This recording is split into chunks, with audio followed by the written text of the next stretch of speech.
right, boys. Today I want you to tune in and turn on all you got because we are going to be developing the remote desktop functionality today.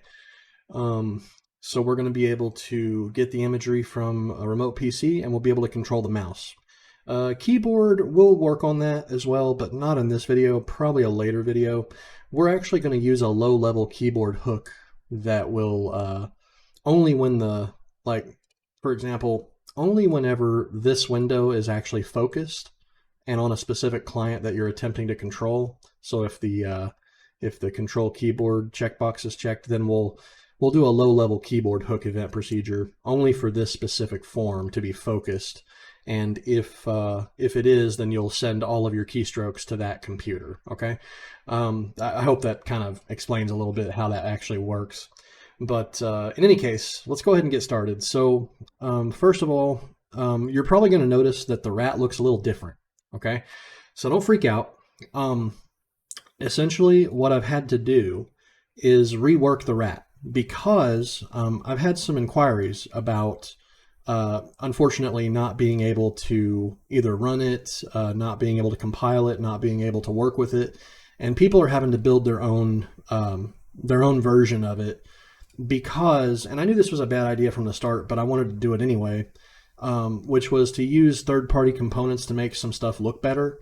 So unfortunately, I'm going to have to back out of that. So here, let me run the program real quick, and I'll show you guys kind of what I've done. So as you can clearly see, this is the new interface. Okay, so the problem comes into play when we used to have little tabs at the top, which I thought were cool. I like caption tabs. I think it makes your application look a lot more, professional. But since people seem to not have those components, and I'm guessing there may not be a demo version available for people, so I've had to switch my my way of thinking and doing this because I want you guys to have the best experience. Okay, and I guess if I keep these components, it's just going to cause a lot of confusion. So what I did instead is I removed everything and I rebuilt the rat using just the native components that are going to be basically on your standard tab, more or less. So I'm going to go over that just real quick with you. So this thingy up here, this bar thing, this is a T main menu. Okay, it's this main menu, T main menu 1. So you can drag and drop that onto your form and make a little thing with a little menu icon and an exit. So if I click the exit, it closes it out. So what I basically did, you can take a look at mine. I'll try to go through everything as quick as I can. The first thing here I put is blank on the caption. There's no caption there, but I did set an image index of 13, and that's with my images, by the way. And if you guys are confused on what those image indexes mean, they're the images that reside in your image list. Okay. So mine is number 13, which is a little main menu icon like that I threw in there. And you guys can do whatever you like. And this project is for download, so you can just download it and copy direct, okay? So there's really no worries about it. So if you guys need to download the project and just start off of mine, just to continue what you're doing or whatever, that's great. But I have the T main menu up here at the top. You just double click it here to start designing it, and it automatically throws it to the top of your rat, your Delphi project, whatever you're working on. And I created a little down drop menu with it, and you can just type right here to create them. I wrote exit, and then in the code I put halt, which is just going to kill the program. Okay, it's going to halt the execution of this Delphi application. So that's all it does. Then I threw a whole bunch of these bit buttons down. Bit button, bit button, bit button, blah, blah, blah, blah, blah, blah, blah, blah, blah, all the way across, okay? And I drug the entirety of the page control. I put it from the very bottom of the T main menu all the way to the bottom of the form. And then what I did is I clicked on the page control 1, and I went over to where it says tab position, and I put it to the bottom. So you click this little drop down list and you choose TP bottom. That stands for tab position bottom, okay? And when you do this, it's going to take the tabs from the top and throw them at the bottom down here. So now when I run the program, you'll see that we have the ability to switch between tabs down below. You see that? So I can listen right there, and then I can, stuff can come in, blah, blah, blah. So there you have it. And that's pretty much all I changed.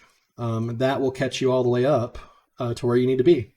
So it's just a very basic design change, no major program changes, no major code changes of anything like that.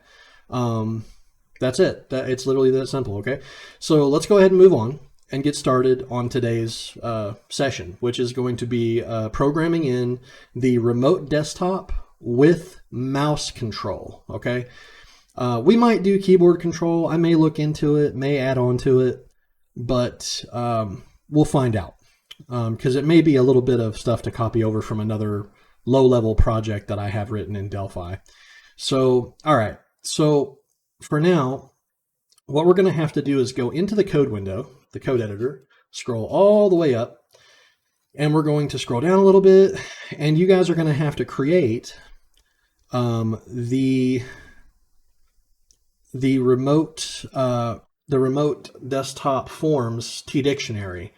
Okay, so because we're basically just copying exactly what we already have, because we've already got guys, if you think about it here, look, I'll do it like this. Basically, if you run the program, here, let me run this real quick.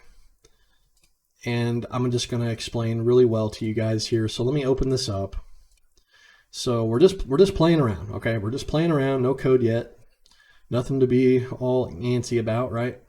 And we're just going to listen for people on that port.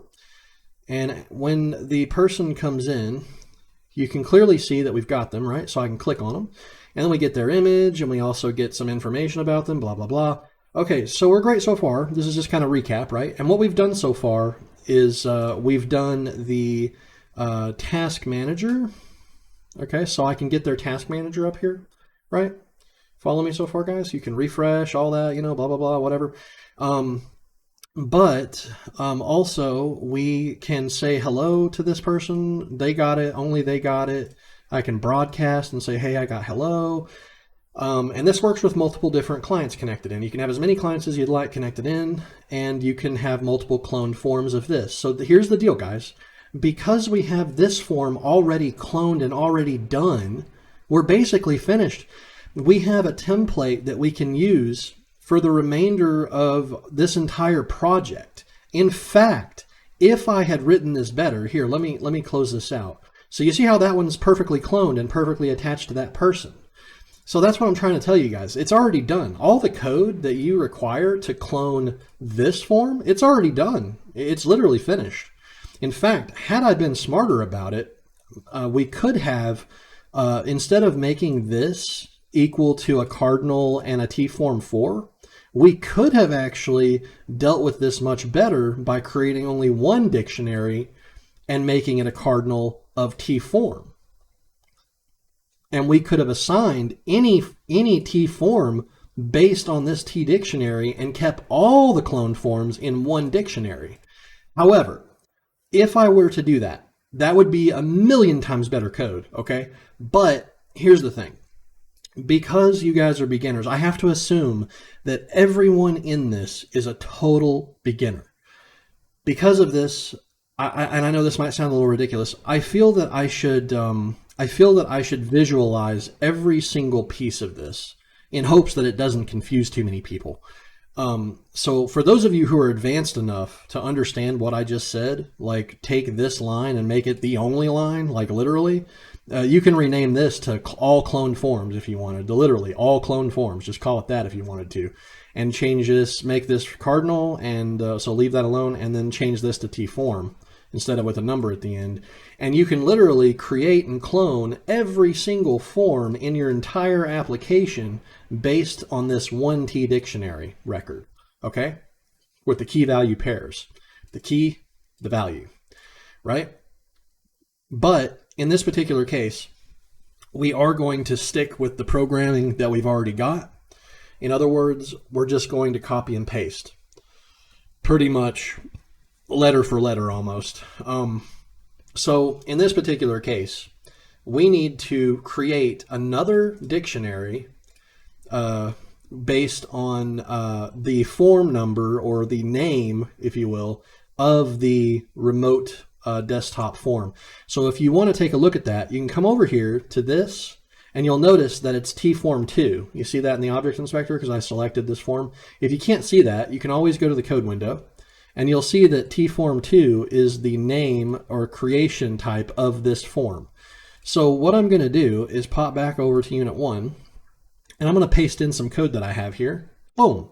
So you're going to create remote desktop forms is a T dictionary with cardinal type of tform2. Remember, we're just copying and pasting. We're just naming it something different, naming it something more meaningful for those cloned forms. So now this T dictionary will hold all the cloned forms of Task Manager, and this T dictionary down here will hold all of the cloned form 2s or the remote desktop forms. So this is going to hold all the Task Manager cloned forms, and this is going to hold all the remote desktop cloned forms. Get it? Now guys, if you take a look at the tform2 and how it's in red right there, it says undeclared identifier tform2. If anybody can guess what that means, it's basically because we have the unit specification up here put in for remote task manager, but we do not have unit 2 included in our project yet. And unit 2 is technically referred to as remote desktop. Just like that. So now that we've included both remote task manager and remote desktop, we have solved the problem, which if you scroll down, you'll see that it is fixed. So that's that. Now we have our T dictionary, but we haven't initialized it yet. So we're going to have to go to essentially the on-form create event procedure. So let's go ahead and pop back over here right fast and double click in the dotty area if we can.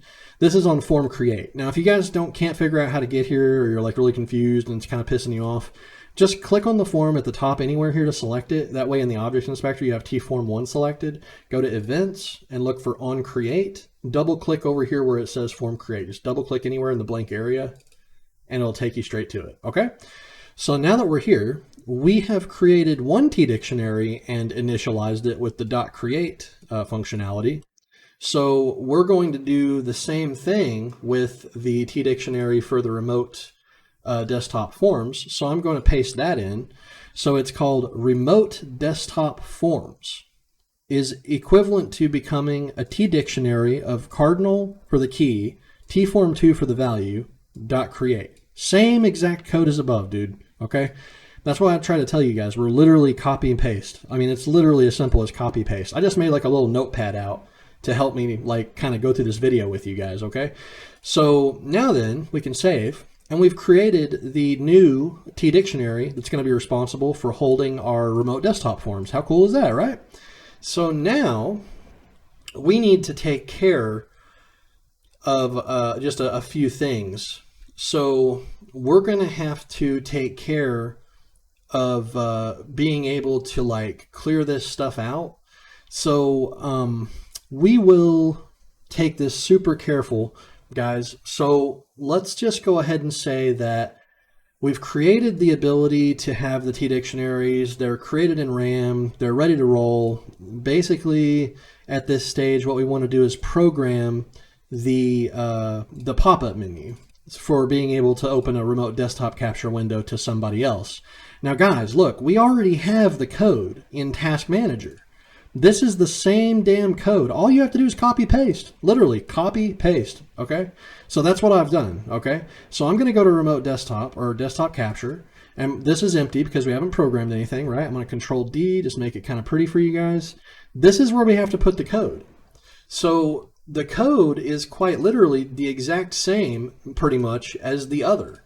So I'm literally going to take my variable down to my complete code, and I'm just going to paste for the A1 click, paste.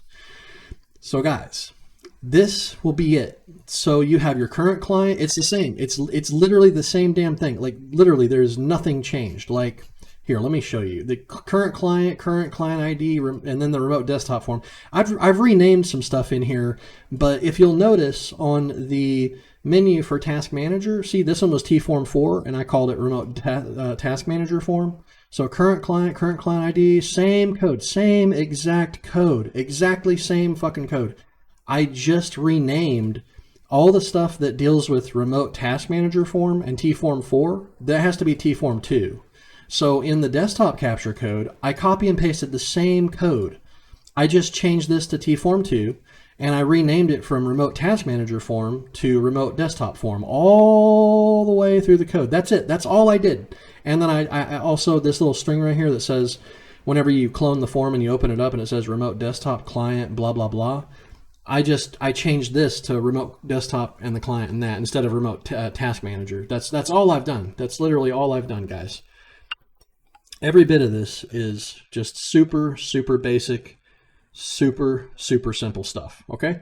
So now, if you get this error with the remote desktop form.client ID, the client ID is not inside of the remote desktop form. We have to create that. So copy client ID, go into your remote desktop, go to the code, go to public, and put this in here as a cardinal, just like that. And that's it. That's going to fix that problem. See that? It went away. Problem solved. Because now the remote desktop form does in fact have a client ID in its public variables, which is a cardinal. And that's exactly what this is, a cardinal. Okay, so that's done. Guys, we just cloned a fully blown remote desktop for this specific individual. I mean, we're done. That's basically it. Okay, so now that we've done that, let's focus on if something bad happens. So if we're watching them on this form, blah blah blah blah blah, and they disconnect, well, we need some stuff to kind of happen here, right? So first of all, we're going to need to clear them from memory. So we're going to have to figure out a way to make sure that if they closed out or if their connection was broken or something bad happened, we have to delete the clone. Guys, remember, I'm just like repeating like a fucking parrot, okay? Like seriously, it's the same shit we've already done. All you guys have to do is copy paste. Dead serious. Like here, look at remote task manager. You see this one? This one's already done for you. So all you have to do is go to events and look at on close, and that's it. That's the only one that's created. So right there. So you just literally copy this, copy that, head over to remote desktop, go to on close, and paste. And remember, for this, it's not remote task manager forms anymore. It's actually remote desktop forms. So I'm going to paste this in instead. You change it to this. So it's form1.remote desktop forms.remove and the client ID, which is attached to this form. You get it? So if you guys get the error because the undeclared identifier form 1, that's because form 1 or unit 1 is not included in this thing. So I'm just going to click run because I'm lazy, and it's gonna bitch at me and say, oh hey, your form 2 is referencing from form 1 declared in unit 1. You need to add this. Do you want to add it? Yes, I want to add it. Okay, great, done, problem solved. So there you go. It fixed it for us by you adding this. It automatically added this. So I was so lazy, I wouldn't even bother to type uses unit 1. And I could have fixed that in like a millisecond by typing that shit. But I was so lazy, I just click run, and Delphi babies you. It takes care of you. It wipes your ass. You know what I mean? And I like my ass being wiped. You know what I mean? By native God code. You know what I mean? Okay. Yeah, not by .NET shitware that can't fucking run on any operating system. And even when it does, it gets unexpected results. Okay, moving on. So let's pop back over to the main unit. So essentially for this, now that we've set it up to where the form can be closed and it'll remove the client ID from the dictionary and free up its memory and no longer exist in RAM, thus properly freeing up memory, we can proceed. So also, again, if they disconnect, we have to be concerned with that. So if they disconnect, we have to add the ability for them to go bye-bye, okay? Because we have to automatically close any cloned forms dealing with that said user because they're no longer online anymore. And guys, I'm repeating. Everything I'm talking about right now is straight up repeating what we've already done in the past. Because if you look carefully, loop through the list view and remove the client, and then you come on down and you're saying blah, blah, blah. Here, it's actually kind of above here, right here. So like we're getting the remote IP, we're looping through, we're getting their client ID, and their client ID is a cardinal, and we're coming down and we're saying close and free any task manager form for this client. These are the clone task manager forms. Then we're freeing that user from memory down here. You see that? So rather than do this, we now have to remove the client from that. We have to remove that cloned form, but we also have to remove the next cloned form. So that means that we're going to add just a little piece of code here. So I'm going to put now we must also remove all cloned desktop remote desktop forms as well. Boom, done. So what we do is we're going to say if form 1 remote desktop forms try and get the value, it's guys, it's literally copy paste. Just copy and paste, literally, and just change the names. So literally, it's the same damn thing.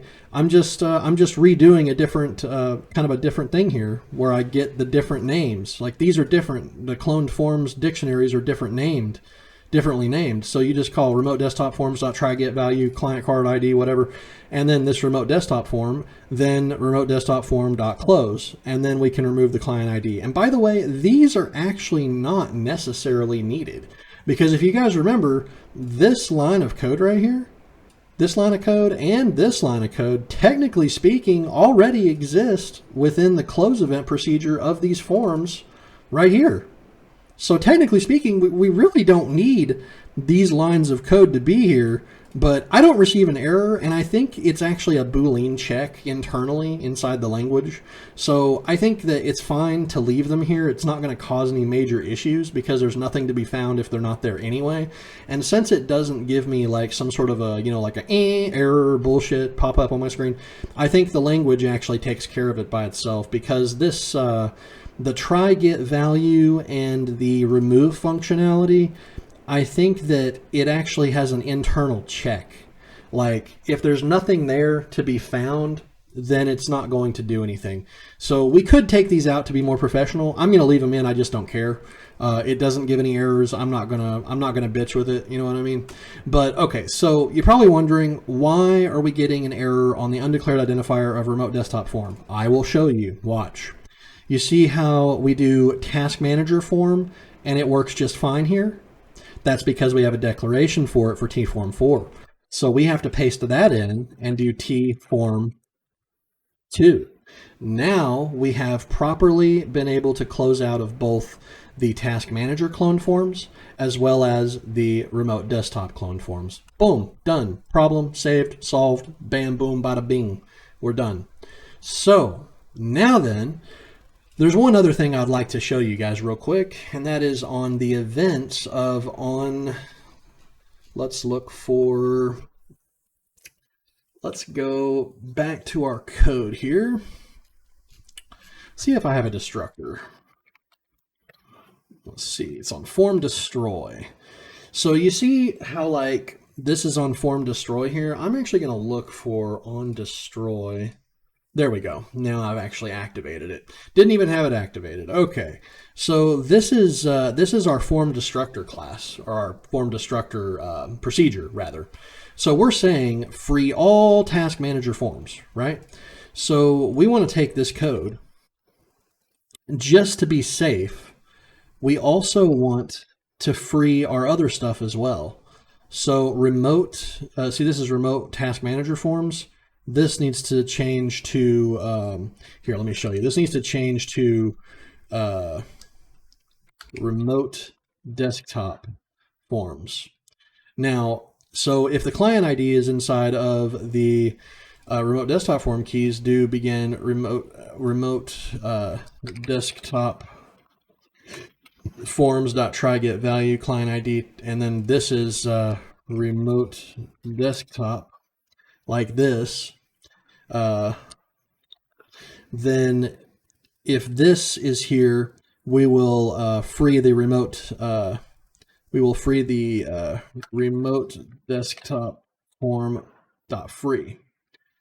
Let's see if we can get this going. So this up here, guys, this needs to say tform2, just like we did before.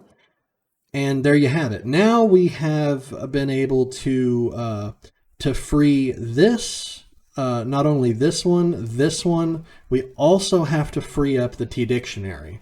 which if you guys will remember, it's remote control space, because I don't remember what we even called it. I think it's remote desktop forms, enter, .free. And that's going to free that up.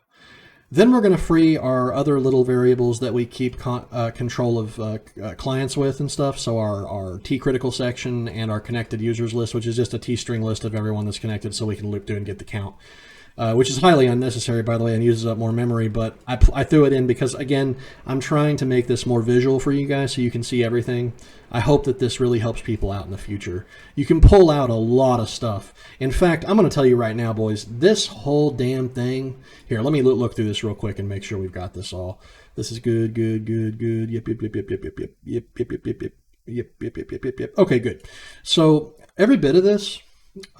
so this is 610 lines. This whole thing could have been done in probably 150 lines. I'm not even shitting you. Like this is long coding right here, guys. This is drawing it out. I'm literally explaining every single step and every single little thing. And the loops that I've made them way longer than they need to be. I mean, I could have wrote this whole thing in probably 20 minutes, maybe 20 minutes, and I could have made it way less code. Like, this is just complete dog shit. But the reason that I'm doing it, I have to remember, is that I know I've been doing this for 20 something freaking years, but you guys haven't. And I'm trying to make it to where every little thing is accounted for, is variabilized and visualized, so you can clearly see it. There's just a lot better ways of going about doing this type of stuff, guys. And most especially with this dictionary crap. I mean, guys, before it's over, we're going to have a line like this freaking long. Like, you see what I'm saying? It's going to be like all this is going to be all filled in with T-dictionaries for all the different crap that we're making, which is ridiculous.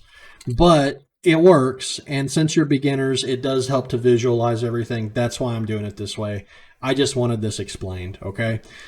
So now that we've done everything that we need to so far, we should have the remote desktop fully cloned. I'm going to remove this commented crap.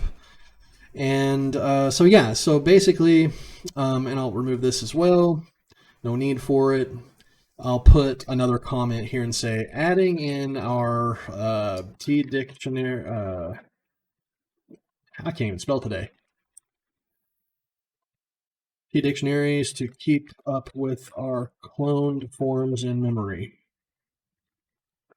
Okay, great. That's fantastic. So save that, and then, so that's that. So guys, we've created this. We are ready to roll, okay? For all intents and purposes, we've cloned it. We're able to make sure it's destroyed properly. We are ready to roll. So let's go to project options. And once this comes up, we need to make sure that we've already set our forms here. So click on forms. And as you can see, I've got all of these auto-created forms. We don't want any other form other than form 1 being auto-created. So available forms needs to say 2, 3, 4, and 5, okay? Just for the shit's sake of it. So these can all be cloned easily without any issues, or created or cloned or whatever. These, however, are the main form. See how I've got the main form as form 1? That's the rat, the beginning where you see all the clients pop in. That's why that's the main form of this program. Also, another thing that I can teach you guys is that the main form of any Delphi application, when you're doing a graphical application, if you have the main form selected as any form here, if you close that form, the entire program dies. It exits out. Okay, it closes. It terminates. Okay, so that's something else to learn. So I'm going to keep auto-created forms as form 1. And all the other available forms that are available to us to program with and clone and do whatever the hell we want to with, they're off over here by themselves in the available forms list, okay? Now I'm going to save that, okay? So now we can start working on the actual remote desktop capture. Now, I do not want this auto refresh to be on at all. So I'm going to uncheck that, and we're going to get started, okay, boys? So since we now have this form over here, let's go ahead and get started on this. So a couple of things that need to be taken care of right away. We're going to have to think of a system, guys, because, see, here's the thing. Like, you have to keep track of whether or not the mouse is down, clicking on something, so you can drag. Like, let's say this is an icon on the remote desktop or something, and you want to drag it, you know, and drop it. You have to have an event for each thing that you're doing with your mouse cursor and your buttons and your scroll wheel, which we're not going to mess with, by the way, but just basic mouse controls, right? So like right clicking and going on a context menu, you know, stuff like this and that. So let me explain how this works. Let's pretend for just a moment that the remote desktop shows up in this image. Like, so this is going to be a picture of someone's desktop, right? Like, it's going to have their start button down here in the left or whatever in the center if they're on Windows 11 and got it center mounted or whatever, which is retarded in my view. But like, so like this will be their screen. Okay, this whole square is their screen, and you can move your mouse around and control their computer inside of this square, this T-image component, which is what it's called, a T-image. It's called Image Desktop, IMG Desktop. That's what we named it. So what will happen is every time you move the mouse, that's an event that gets fired instantly. Okay, like it's firing 1,000 times right now. And if you left click, that's an event. If you double click, that's an event. If you right click, that's an event. So let me explain. This image has those events already programmed for you. You don't even have to program them. Just go to events. So look, we've got on click, we've got on double click, we've got on mouse down, mouse up, mouse move. This is fantastic, boys. I mean, this is great, because we can take advantage of these and create a remote desktop in less than 5 minutes. Yay! All right, so what we'll do is we're going to do some code first. So let's go to the code window. Make sure you're in the remote desktop section, okay, on this form, and then you can go into the code, okay? So at the top, we're going to program in just a few more things, okay? So for the private declarations, which are private only to this form, right? We're going to program in some things to be able to help us control the mouse and keep track of what the mouse is doing and what it's done. So we're going to say mouse down is a Boolean, okay? We're going to say the last X coordinate and the last Y coordinate, and they're going to both be of type integer. Okay, so both of those are integers. Now, guys, let me just slow down and explain. So, like, okay, X and Y. If you guys have ever done graph charts in you know, middle school, high school, that kind of thing, I used to love them. They were easy as shit to me. I don't understand why everybody thought they were so hard. Like, here, I'll even show you right now. Like I don't understand at all, like, how people thought this was difficult at all. Like, here, let me show you. Like, I suck at math, and if I can do it, anybody can do it. So, like, you know, you guys remember doing this shit in math class? Like, when you had, like, the little thing like this, and it's like, it's a whole bunch of, like, squares. I know I'm not going to be straight. I get it. I'm sorry about that, guys. But, you know, like these little grids and shit, you know, and you had the X and Y axis and shit, and it had, like, you know, something like this, and then it had, like, a bunch of squares on it. You know where I'm going with this, right, guys? And then, like, this is literally, like, they'll say this is the middle, right? Like, almost like I'm playing tic-tac-toe, right? So, like, you know how this was, like, 0 or whatever? Well, at least in math class, that was 0. But then you could, like, say you have to, you know, X and Y, it says you're supposed to go right twice. So you would go this way twice to this one. Then you would go, like, down 4 or 3 or whatever to this one. And then it would say, make the triangle. Okay, then you would draw a fucking triangle. Like, look how easy it is. Like, my God, all you had to do was read the book. And it, like, literally, there's your fucking triangle. Just color it in, or whatever you're going to do, and you're done. There's part of your geometry done. I mean, it's that simple. All you had to do is say 0 minus 2. Okay, well, minus goes, you know, minus would be, you know, well, it would have been this way, but you get the point. Like, it's, you just go minus, and then put the dot there, and then it says, okay, now from that, go, you know, south, like this many, and count down to -3 or whatever, and, you know, and then you'd color it in. It was easy as shit, right? So here, let me show you guys how it is with desktop computers, okay? So let's not save this. Let's say that this is a person's screen, okay?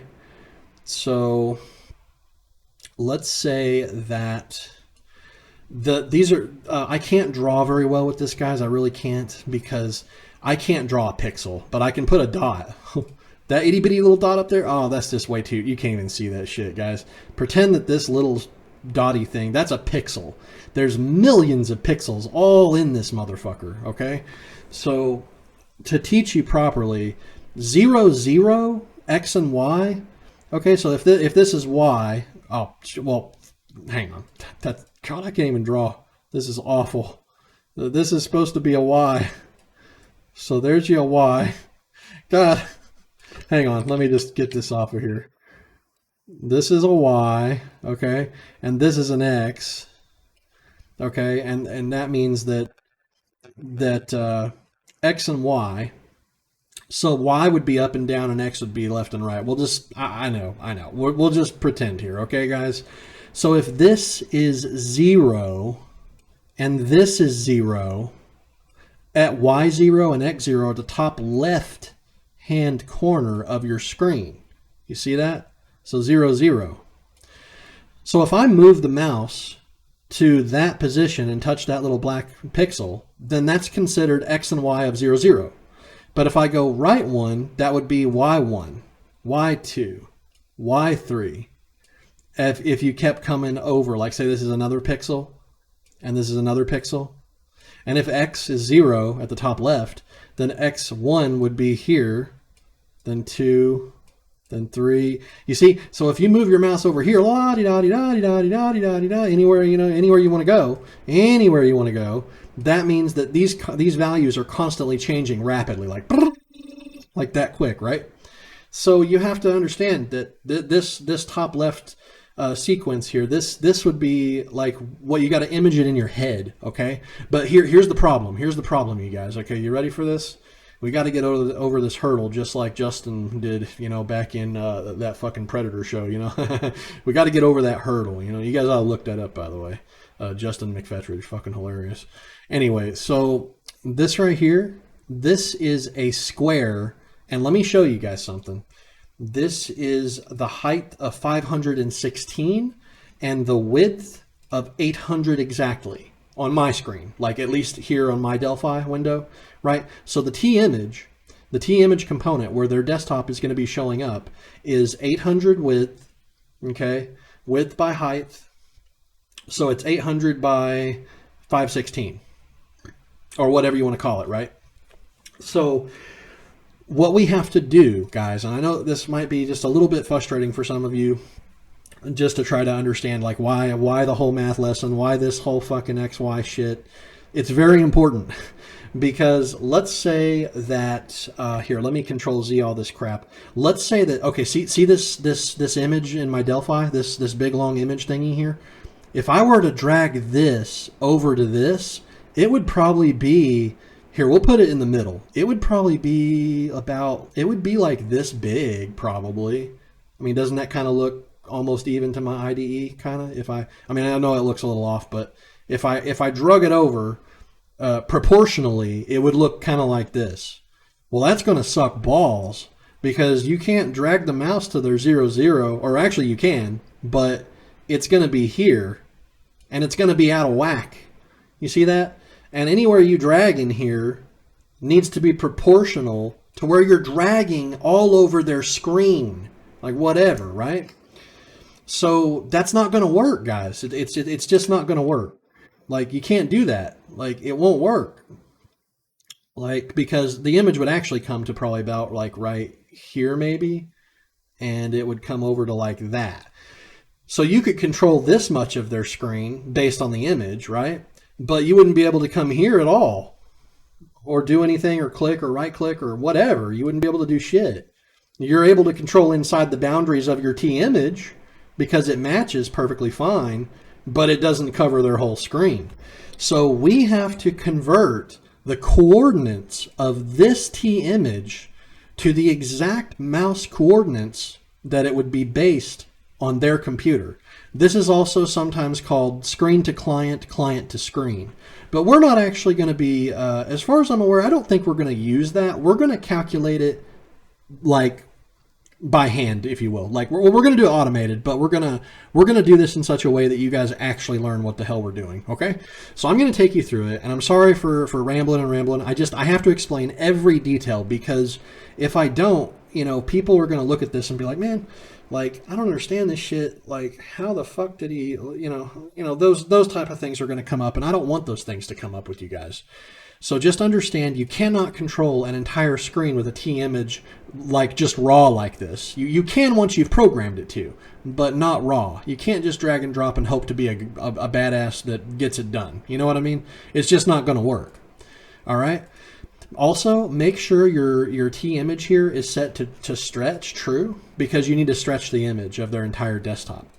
Okay, so with that being said and done, let's go back to the code. So let's continue. We're also, and this leads me into our scaling factors. So we're going to have to scale. Now, hang on, guys. You remember how in the image I showed you that it's 0, 0?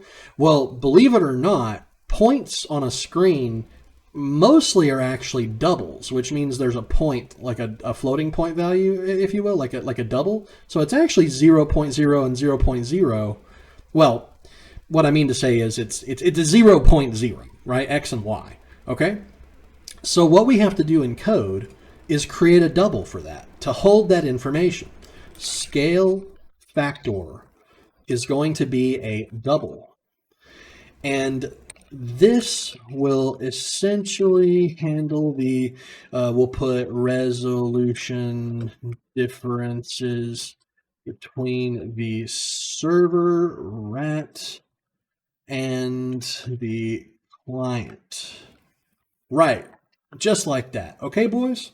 So that's essentially what we're going to do. So now that we have this all made up, we are ready to start programming, okay? So what we're going to do is we're going to have to come down below, and we're going to be doing a few of these. We're going to do on click, I do believe. So let me just think for just a minute on which ones we should use. Essentially, for the T image, we're going to want, we'll use as less of them as possible. To be able to actually click it is not really one I think that we'll have to go with, because we're going to use a different method. We're going to actually stick with mouse down rather. So mouse down, up, and move. So those three. So let's do mouse down, mouse up, and mouse move. Okay, so these are the only three we're going to be screwing with, okay, to be able to remotely control the mouse on somebody else's screen, okay? So for that, let's do the mouse down stuff here. So for this, on the mouse down, and guys, to keep the video as short as possible, I have written code here on Notepad to be able to just help me with this. So I'm going to paste it in, and I'm going to explain it to you in depth, okay? So I prepped this code before the video. So, okay, now that we have this right here, and checkbox 2, let me go ahead and correct checkbox 2. I'm going to delete these real quick and create another checkbox. And I'm going to drag it, drop it, drag it, drop it. These two need to be named mouse control and keyboard control. The other two were kind of messed up, and I didn't take the time to fix them. So checkbox 2's caption will be mouse control, and the checkbox 3 will be keyboard control. And we can take this and make it just a little bit wider where you can see the whole wording, okay? So now then, we can come back to this and look at my code, all right? Let's save.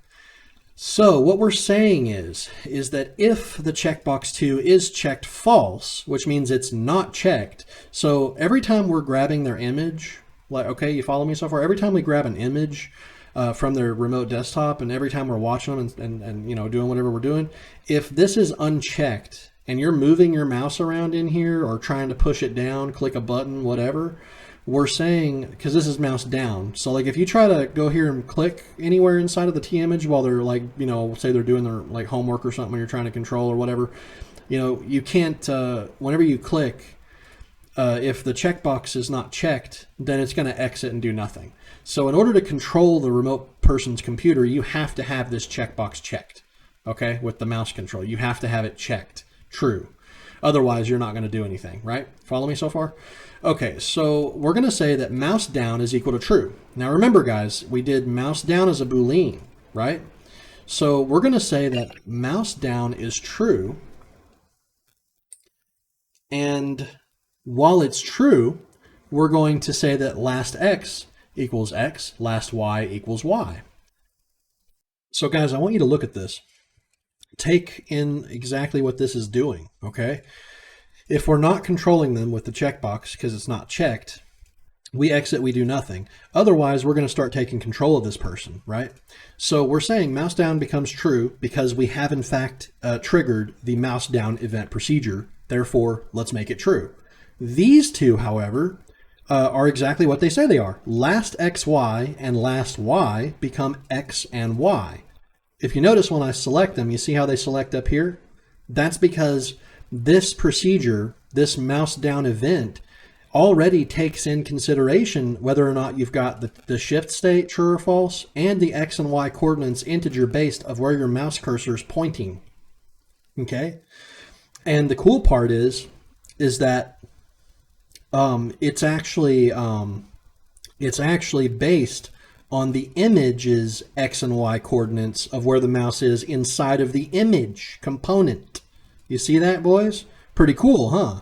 Because this whole event procedure is built around the T image. So this program code is already written for us. This is amazing. So we get the x and y coordinates of exactly where our mouse is inside of the T image. But we have to, on the client's endpoint, we have to convert these coordinates into their screen coordinates.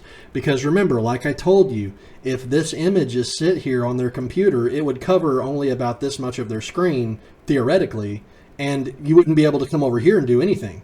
But what would happen if we took conversion of this little pixel here and converted it to their screen coordinates on their screen? If you click right there, it would actually click in the proper place right here, because that would be really close to that proper exact pixel that you actually clicked. Are you guys kind of starting to understand that a little better? Like, we're taking the coordinates from the T image and forcing them into coordinates that are actually proper for the screen's resolution and size ratio on the person, the client. But get this, it gets even worse. Let's say if you resize this form, like what if you drag the form to resize? Well, that means that the image is going to resize with the form. Well, that's not a good thing at all, because if you resize the image, let's say if you resize it, it gets bigger. Well, you just drag it out to here. Well, then that's going to cover that much more of the screen, but it's still wrong. Like here, watch, I'll show you. Like, let's say that we drag this form. I'm not going to actually do it, but if we drag that and make it resize this whole form a little bigger, and let's say that this becomes the new size of the image, well, that means we cover that much more of their screen, but we still don't cover any bit of this over here. And furthermore, the pixels have changed. So like this would be erased. Let's pretend that doesn't even exist. This would be gone because this is not here anymore. And so that's gone. So then this would be the new size of the image. Well, you have to then convert the changed size of the image's pixels, and you have to keep ensuring that they're going to click on the person's screen coordinates exactly where they're supposed to be. You kind of get it? So you're going to have to do something to make this the same. And we're going to do this. We're going to do this in this video, so you guys don't freak out. We're going to do this in this video, and I'm going to show you what it means to have to keep up with that stuff. So, all right, I'm going to minimize this just in case we might need it again. But for now, let's go back to the code and finish explaining. So we're saying mouse down is true. We're getting the coordinates into our last created variables up here, our variables in our in our private declarations last y, last x as integers. So we're getting those here because these are both of type integer inside of the procedure that activates and fires off to get those. So we're saying mouse down's true, these get those. Then we're going to send the mouse down command to the client. So case button, this is called a case statement. And I figured it'd be best to use this here because case statements in Delphi and Pascal in general expect integer-based cases, if you will. So we're handling the left mouse button click, the right mouse button click, and we're even going to go ahead and do the middle mouse button click if there is one. Okay? And as you can see, I've told the socket we're going to activate to form 1 and tell our socket, our server socket, which resides on form 1 right here, we're telling it, hey, look, we already know who we're talking to. So you send to this guy that we're currently messing with on our cloned form because it's attached to our cloned form. We're saying, tell this guy that I would like to control his mouse and that I want it to go mouse down. This is a left button mouse down. And here is the coordinate of X and here is the coordinate of Y. And that is all. Okay, and that's if it's the case of the left mouse click. This is for the right mouse click. If it's mouse down, so obviously all of them are mouse down because this event, this procedure is for mouse down. So mouse down of right button on the mouse. So that's if I right click, right? Like to get a context menu, right? You follow me, guys? Then I'm going to send the same damn info, the X coordinate, the Y coordinate, and the middle button. If your mouse has a middle button, it may also work with the scroll bar. Maybe I'm not really for sure on that, but this works on one of my buttons for my mouse that's kind of in the middle. I don't actually use the scroll wheel much, to be honest with you, except to scroll up and down with. I don't really use it to click. You know what I'm saying? Like do this. That to me it's just uncomfortable. I don't do that. But I think it may actually send it. I'm not for sure, but I added it in just in case. So we have send a single client and then the mouse down of the middle button. So we have left, right, middle. Essentially, the only thing you're actually doing, guys, is you're telling it this is a mouse down event of the left mouse button, a mouse down event of the right mouse button, a mouse down event of the middle button click, and you're sending the X, the X, the X, and the Y, the Y, the Y. That's it. That's all you're doing. It is simple as absolute piss. Okay? So now then, that you're able to send this information to the client, we'll have to do code on the client to receive it. But we're not done yet, so don't go anywhere. We're going to pop back over here, and we're going to click back on the image because we are not finished, not yet at all. Now, I said mouse down, but we're also going to do mouse up. Okay? So let's go ahead and focus on that. So on mouse up, I'm going to copy my mouse up event code here, and it's basically the same damn thing, but kind of in reverse. It's in reverse. Guys, literally, you can copy the same freaking shit, okay? I'm dead serious. You can literally copy the same thing and just paste. But I'm going to do it like this. So begin to end, let's just paste that in. So we're saying if checkbox 2 checked is equal to false, then we're going to exit. Meaning if we're not controlling them, we're not controlling them, okay? Here, let me put that up there and come down. We're saying mouse down, however, is going to be the opposite of mouse down, which is true to false, because this is not a mouse down event. This is a mouse up event. So we're turning mouse down to false. Then we're coming down and we're saying case of the mouse button being clicked of left, right, middle. And this is mouse up, mouse up, mouse up, because this is desktop image, desktop, mouse up event procedure, right? So we're saying mouse up on all of them, left button, right button, middle button, same shit, guys, same shit, okay? And we're just saying send over the X and Y of every single one of these things. Same freaking code. Save, done. Okay, fantastic. So now you'll be able to send over mouse down events and mouse up events of the mouse. Now what about move? Oh, we've got to do that too, boys. So we're going to head over to mouse move. So on the image of mouse move, So here we go. This will be on the mouse move event procedure. So on this, we have to essentially create a way to be able to, when we move the mouse, we're going to have it send over the command statements of actually making the mouse move on the client's computer, right? So to do that, let me show you this. I'll just paste what I've got here. So again, same damn code, literally the same shit practically. We're going to say if the checkbox 2 checked is false, that means we're not controlling them, so don't do anything, exit. Same code, guys. Now, for this is actually a little bit different. So what I wanted to do is try to reduce network traffic, so that way the sockets could not be like so overflowed with commands trying to go through. So what I've done is I have said we're going to take this real value and we're going to minus the last value if it's greater than 2, or so guys, let me put it to you this way. If we're controlling somebody, okay? If you're controlling somebody, and I mean, we're talking pixel width here, guys. This is crazy, right? So if I were to move my mouse from, like, let's say from this little area here down all the way to here, okay? So if your mouse goes near, like in a straight line, if you just whoop, if you move your mouse down here to click on something, right? Then if it moves past a certain 2 pixels or 3 pixels or whatever here, I'll draw a line. If it goes past that, it starts sending the data over.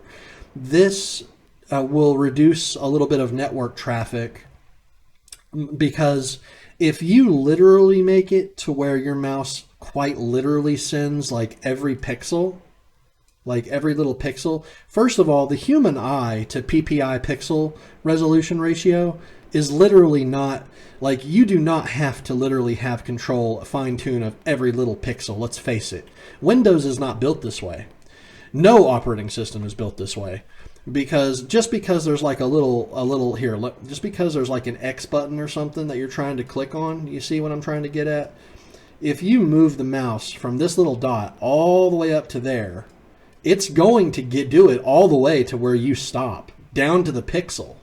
So it's already going to be accurate for what you're trying to click on. You see what I'm getting at? And even if there was a dot like that size, I know you got, like, pretend this is like really tiny, okay? This little area here that I'm going to circle. Pretend that's so tiny it's like a pixel, okay?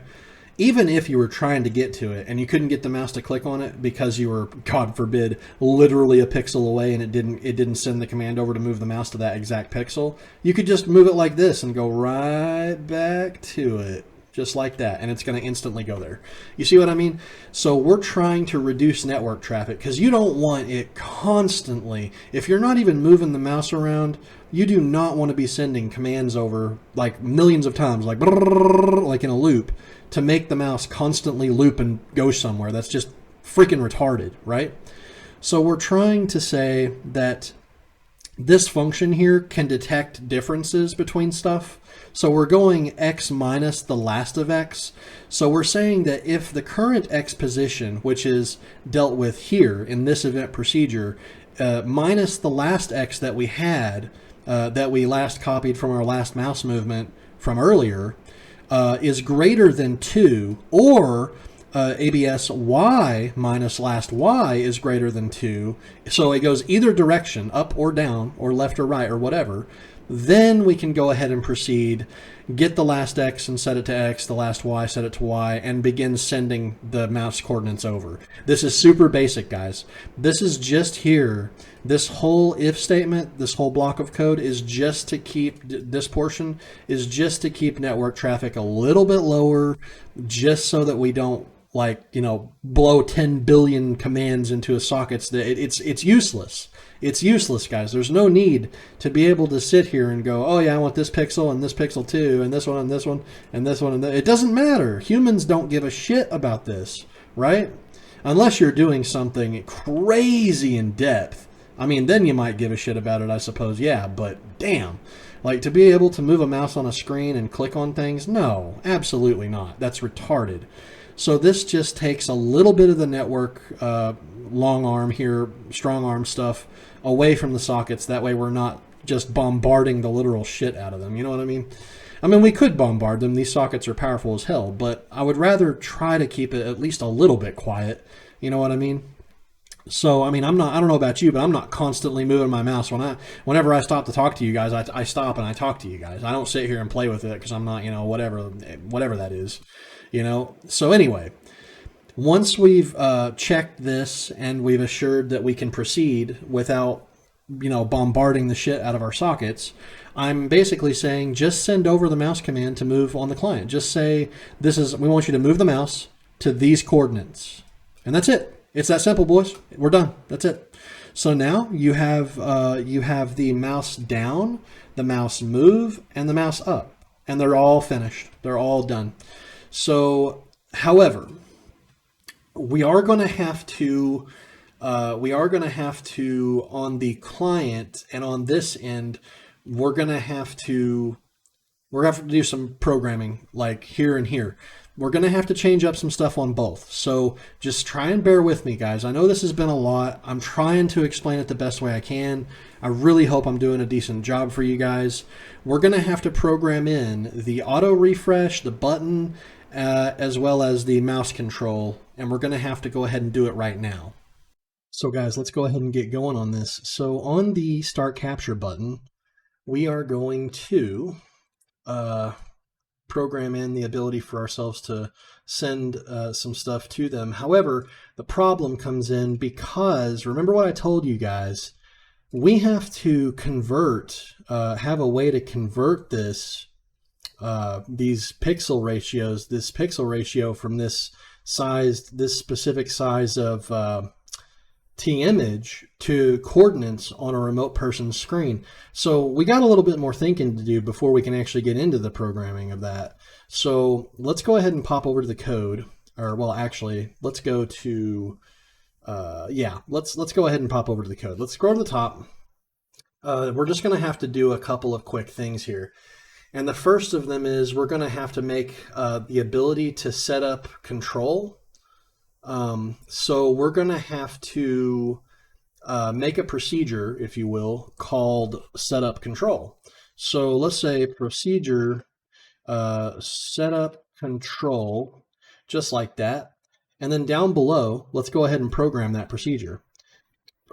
Procedure set t form2.setup control.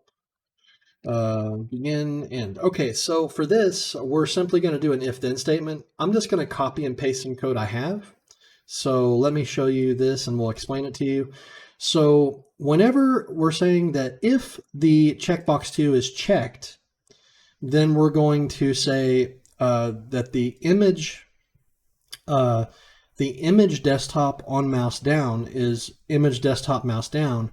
On the image desktop mouse up, that's going to be equivalent to the image desktop mouse up event procedure, which we've already programmed down below, so you guys don't have anything to worry about. This is just setting it up. And I'm going to tell you right now, boys, why I'm doing this. Why these are already technically set. We don't have to really program them, but in a way we do. Because think about it. If you click to control them, you want the events to be assigned. But if you uncheck it, you want those events to be unassigned. That way you're not doing anything. You see what I'm getting at there, guys? If this is checked, you want to be able to move the mouse around on their screen, right? But if it's unchecked, you don't want to be able to move the mouse around on their screen, right? Follow me so far? Now, I've taken extra precaution down below showing you guys that if it's not checked, don't do anything. But just as an added bonus, I wanted to show you guys that you can do like a setup control type procedure like this. That way, if the checkbox is checked, you can assign all of the events properly as opposed to just leaving them raw.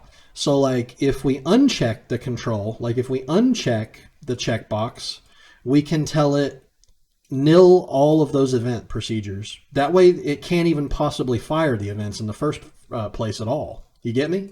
Okay, so I'm going to save that. Now, this right here is going to be very important in the future. So let's go ahead and pop back over here, and we're going to start programming in everything that we need to do. So let's go ahead and double click the button to take us to the code. And I actually have my own little code that I've written up here. So I'm going to copy that and I'm going to paste it in.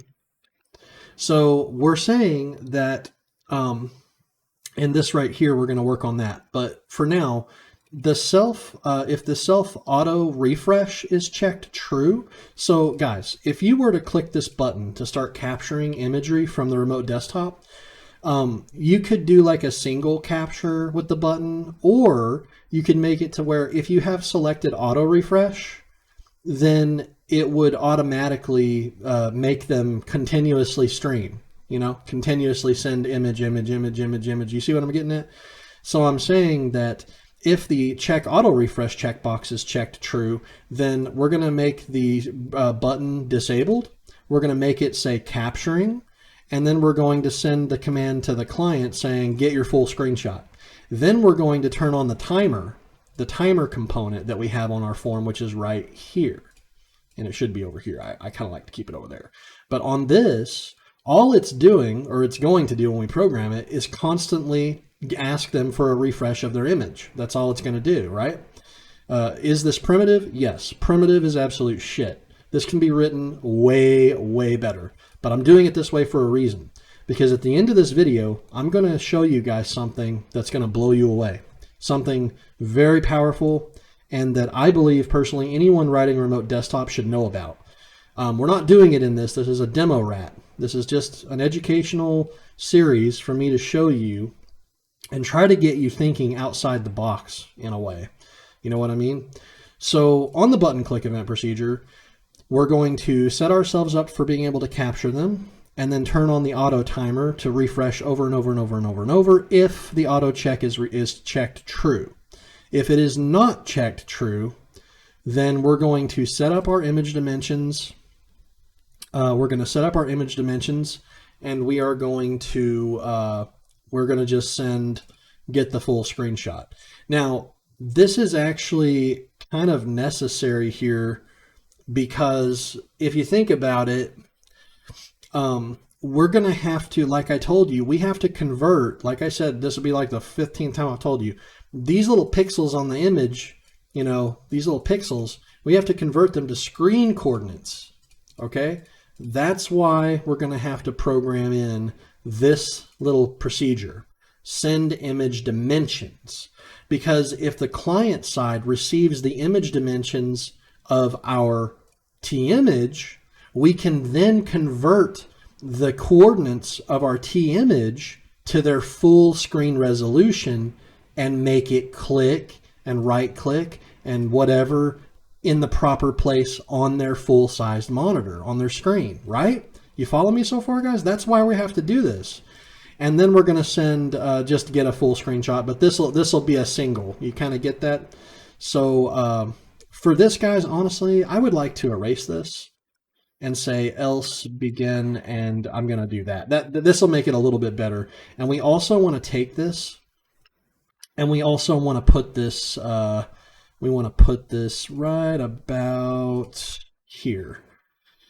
So that way it goes in two places. Okay, so there we go. This will be for automatically receiving their image over and over and over, like constantly streaming their desktop. And this will be for just a single capture, okay? We're not going to change the button. We're not going to disable it. We're not going to do anything like that. We're just going to make sure that we set up our image dimensions, and then we're going to send to that single client to get a full screenshot. That's all we're doing, okay? So let's program this right now, okay? So to do that, we're going to have to create a new procedure. So let's go up in the code, and right here underneath this one, or wherever you would like, procedure, we now can create send image dimensions. So send image dimensions. We do not need anything. We don't need any variable declarations or anything like that, because it can all be done locally in one place. So let's copy the name of this, send image dimensions, and let's go down and let's make that up. Procedure tform2 boom, and we are now ready to roll. So now that we have this, we can go ahead and send the size dimensions. So let's do this right here. We are going to say send the current image dimensions to the client. In order to do this, we have to do this with the image's picture width and height. So what we're going to do is get the width and the height of the T image where you're going to be showing or displaying their screen, and we're going to throw it over to them so they can convert it to their own specified screen coordinates properly, okay? Most of the work is actually handled on the client, because when they receive those coordinates from our image, we convert those coordinates over here directly, okay?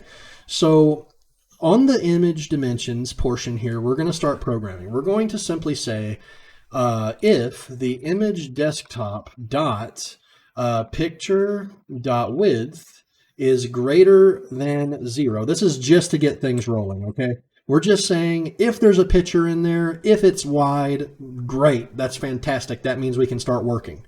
So we're going to say then form1 dot send to single client, and then we're going to put client ID.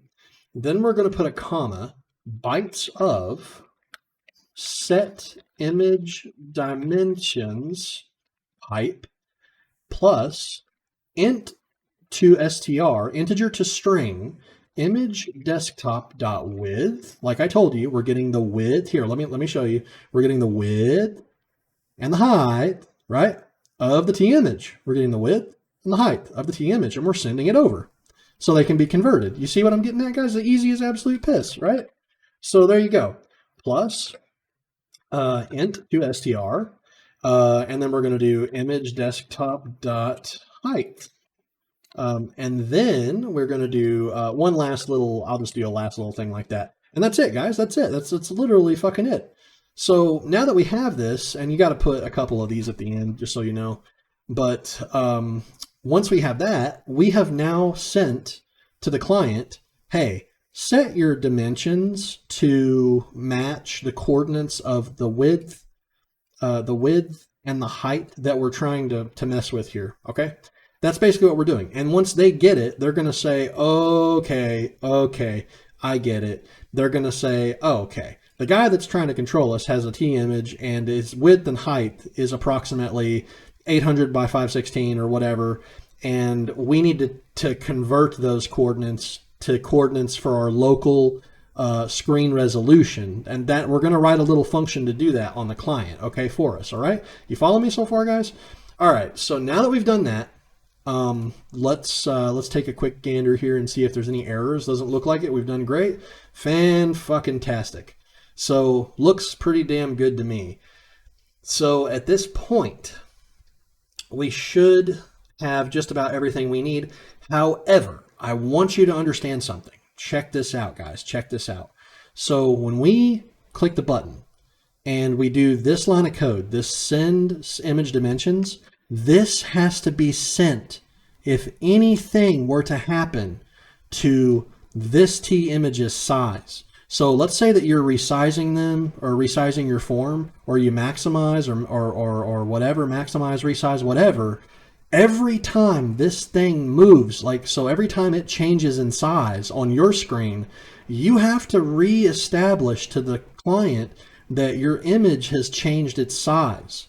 And they have to convert the coordinates of your image to their localized coordinate X and Y for their actual localized screen resolution.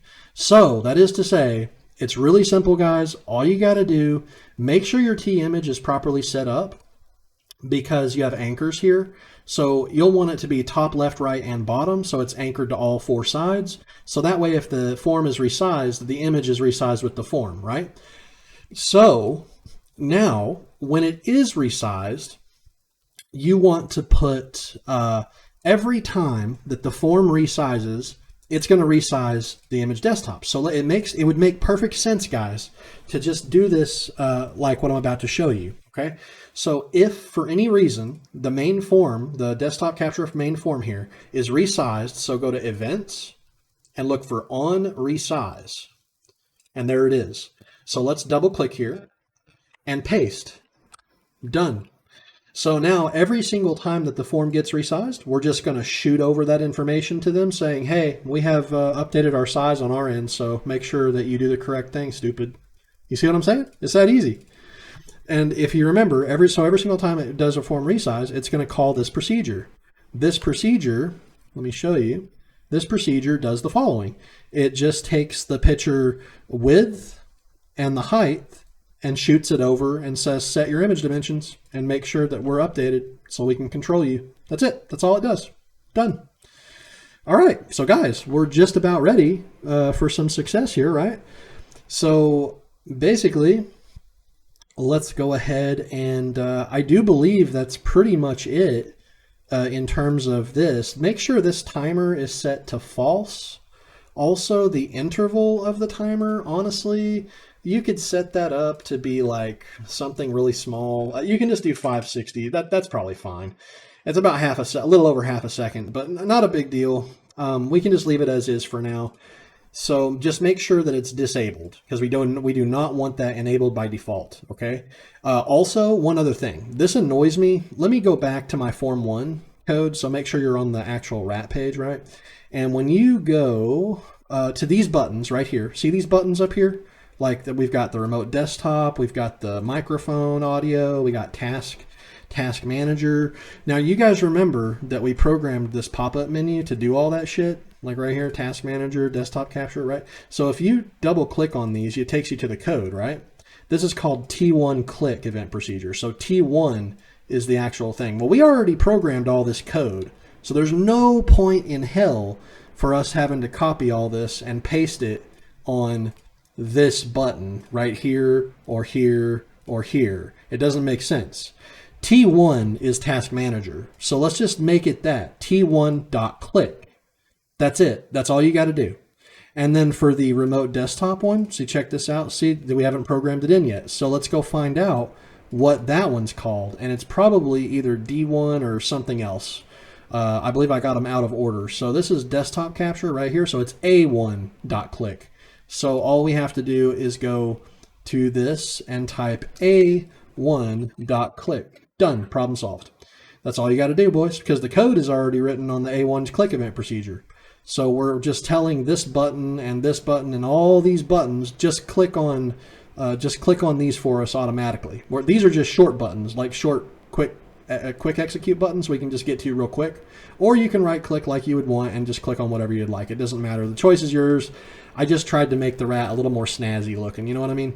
All right. So everything's saved. And we are ready to go ahead and, I believe, go ahead and try to get programming on the client endpoint, because everything seems to be done and taken care of as far as this is concerned. Because our button code is done, all of our mouse sending, middle right, blah, blah, blah, resizing, sending commands, it's all taken care of. It all seems to be taken absolute care of. So let's pop on over to the client. Okay, so on the client endpoint, we now have to be concerned with receiving all the different commands that we just created on the server. So to be able to actually make the client send the screenshot, control all the stuff, blah, blah, blah, blah, blah. So we're going to go into the code and we're going to scroll all the way to the top. Okay. And we're going to make sure that we have some declarations made. Okay. So if you remember, we have the client image width and height that we just sent over from the server. So like, remember how we copied the width and the height of our T image to be able to translate coordinates over to their native screen resolution? Well, let's make a couple of variables for that. So in the private declarations above the functions and any procedures, because you can't put them down here, that's not allowed. You have to put them above. Okay, so put these two here. This is going to be the client image width as an integer. This one is going to be the client image height as an integer. This is the width of the image as displayed on the server. This is the height of the image displayed on the server, right? So I'll put a space there so you can kind of see what we're doing. All right, so now that we have this, we're going to have to scroll down a bit and start programming in the receive event procedure code. So when the socket receives all these different commands, like here, let me show you what we were doing, right? So we were doing set desktop dimensions. We were doing, so set desktop dimensions, get full screenshot, mouse down, left, right, middle, mouse up, left, right, middle, and mouse move. All of this shit has to be programmed into the client now, okay? Including the set image dimensions, all of it, okay? So what we'll do is we're going to have to go down into our code and find out where our handle command stuff is. So let's pop over to the client, click the socket, click on events, go to on handle command, and double click over here to get to the code. That takes us straight to the code, okay? We're here, boom, just like magic, right? So we've already got our new connection, our hello, single hello, whatever, all this crap. We'll probably remove these two later because they're just bullshit anyway. But we've got get task manager, kill process, the get screenshot, blah, blah, blah, blah, blah, blah, blah. And then we've got a bunch of shit down here that just don't even matter, just blank templated stuff, right? So for this, the get screenshot is actually already done, technically speaking. But we are compressing the image quality by 50%, which we can change that if we would like. But here's the thing. I want you guys to know something. This get screenshot thing right here that throws to the rat and shows the thumbnail of the person's desktop image, that is technically all we need. That's literally it. So what we can do is just literally copy this whole damn thing and you're done. Copy that, you're done. Copy, boom, done. All you have to do is go above it, make some space and paste it, and you'll paste it right here, and you'll change just the name of this and the name of what you're sending here.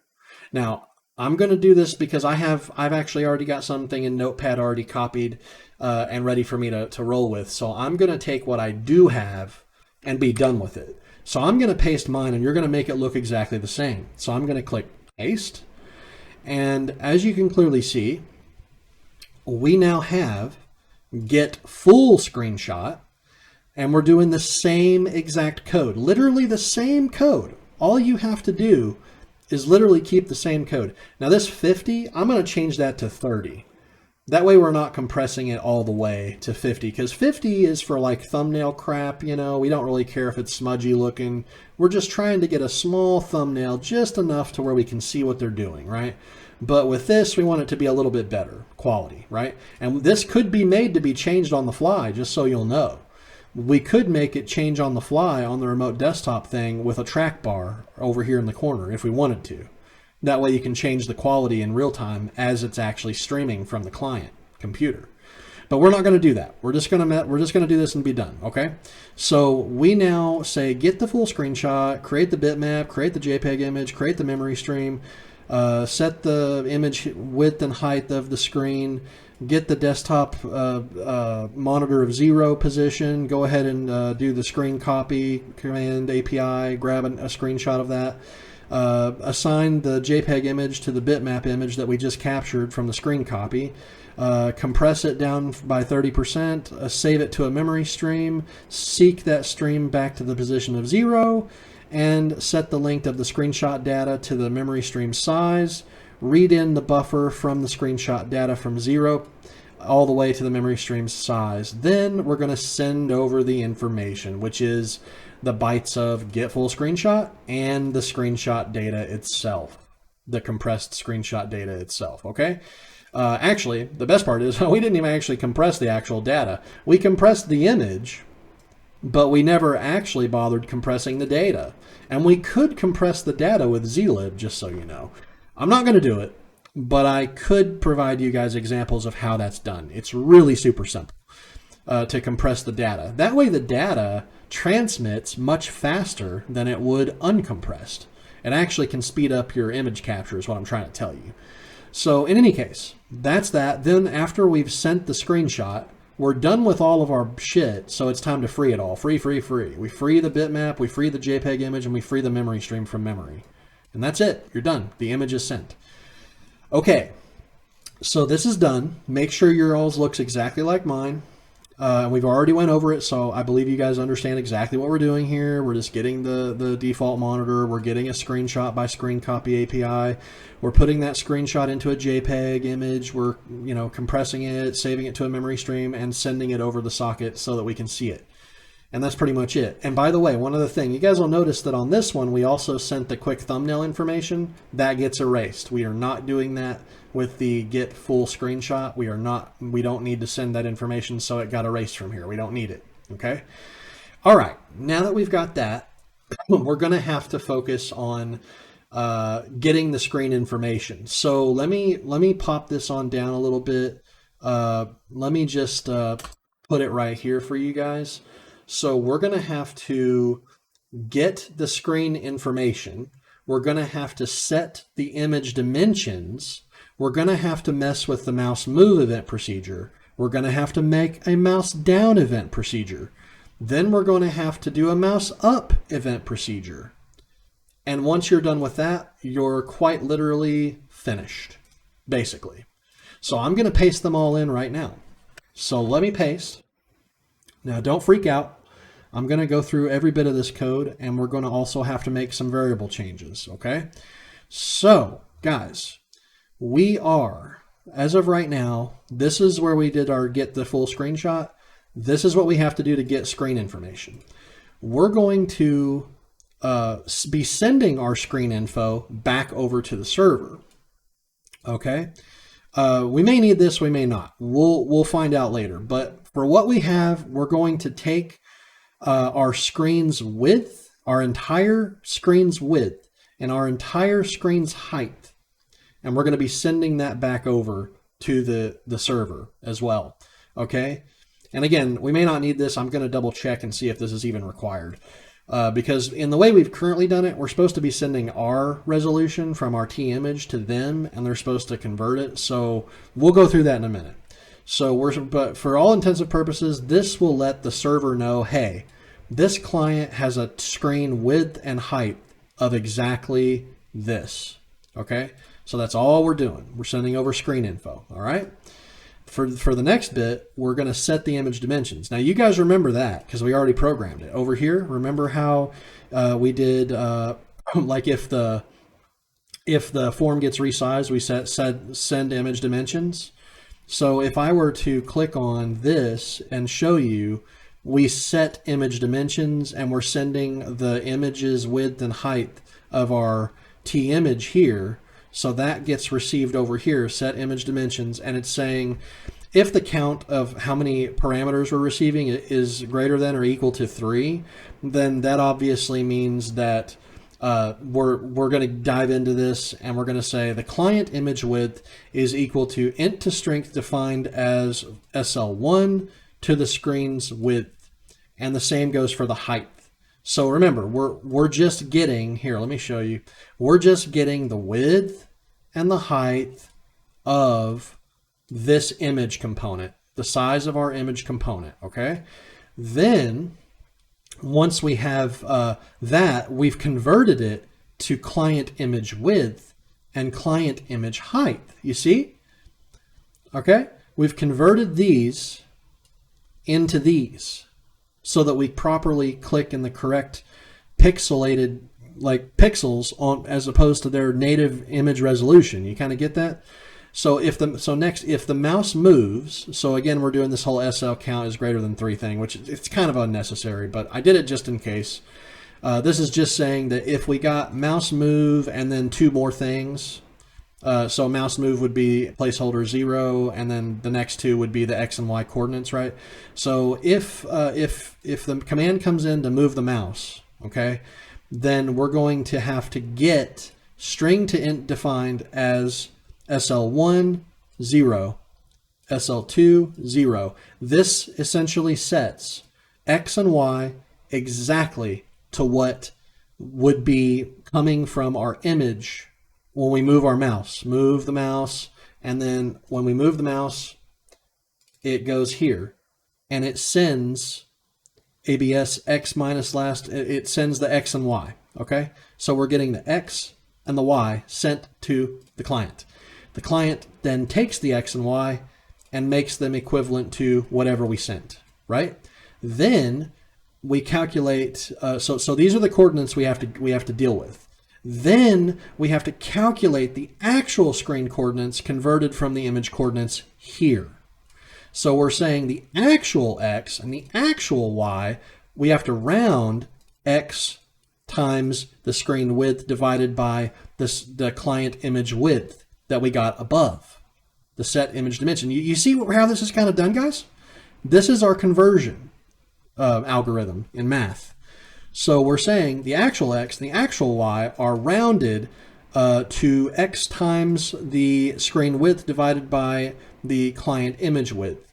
Now, by doing this for the X and the Y, we now are able to move the mouse cursor to the exact coordinates on a person's screen based on their native screen's resolution.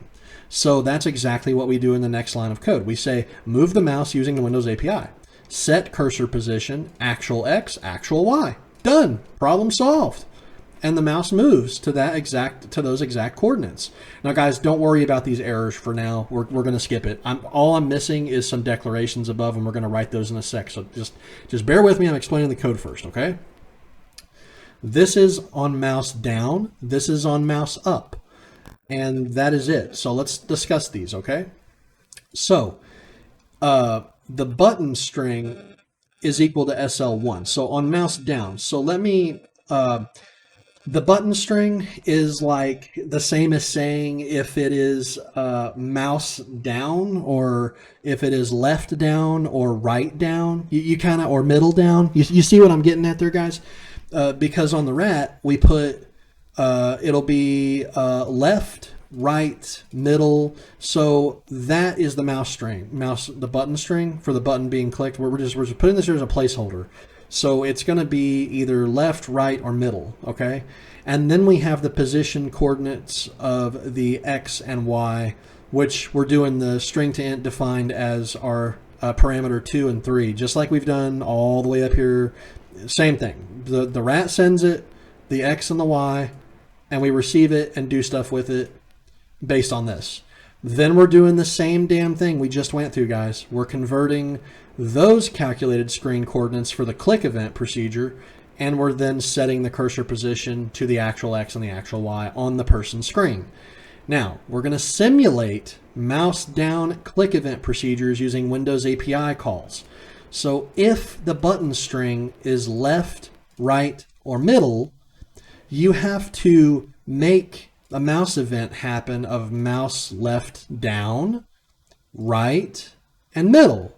And you just call 0000 for all other params because that's all we want to do is just make it left down or right down or middle down. You see what I'm getting at? Now, down here we do the reverse of all of that, which is literally the same damn code, the same shit, okay? So button string equals SL1, string to int defined as SL2, SL3 for the X and Y coordinates, convert those coordinates, set the mouse cursor position, and then simulate mouse up. So again, you do 0000 on all these, and this is just Windows, so it says Windows APIs. These are just if the button string is left or right or middle, then left goes up, right goes up, middle button goes up. You see, they're just up and down, up, down. These three are down, these three are up. We're just simulating it. It's a simulation, okay? And that's pretty much it, guys. That literally takes care of all of that. So, okay. So as of right now, let's focus a little bit here on what we need to do in terms of the errors that we're currently faced with, which if we scroll up, you'll see it's button string, actual X, actual Y, X and Y. All these are red because they're undefined, undeclared variables. So let's scroll on up. Just keep on scrolling up. Okay, this is the function for the client socket to handle a command. Okay, let's just add our stuff right here, okay? So X and Y are both of type integer. Now we have to add actual X actual y, and those are going to be of type integer. Okay, and I hope I spelled these correctly. I think I did. So then we need the last one, which is the button string. Button str is going to be a string. That's that. So guys, all the errors are now cleared up. I'm going to save. And as you can clearly see, there's no more errors, no more red crap, no more red paperwork, right? We're all good. All fantastic. So as it exists, I do believe at this point, we could, in theory, give it a test run to see if it's actually going to work. I'm going to have to set up a VM for you guys to show you this. I don't really know if I'm going to or not, but I'm going to show you that it works at least. I may set up a VM. I'm going to pause recording and I'm going to go set up. I'm probably just going to go ahead and set up a VM for you guys so we can actually do this and you guys can see that it actually does work, okay? So let me go ahead and do that. I'll get that rolling and then I will show you that this does work. And if we missed anything, I'll be sure to go over it with you, okay? So guys, before I do that though, let's hop back over here because I happen to know for a fact we haven't actually finished with the server because we still have to receive, here, let me show you. We still have to receive the get screen stuff. So like, let's say that we do the get full screenshot. This has to be received on the server endpoint. So we have to lock on to the cloned window that contains that user's desktop handle and whatnot. And we have to properly do it right there, right? So let's go ahead and move to the event of onHandle command. And we're going to have to scroll down in the code and find where we're going to deal with this. So there's get screenshot and then there's going to be get full screenshot. So here's get screenshot.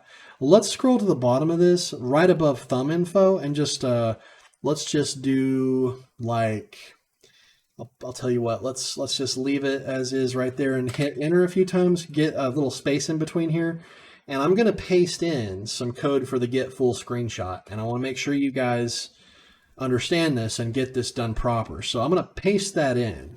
Okay, and we're going to take a look at this. So the get full screenshot is the same exact code as receiving the thumbnail screenshot. Same code, but with a itsy bitsy little twist. Instead of all that, we're going to have the image data as t bytes. The prefix length is an integer, same as above, I do believe, same thing.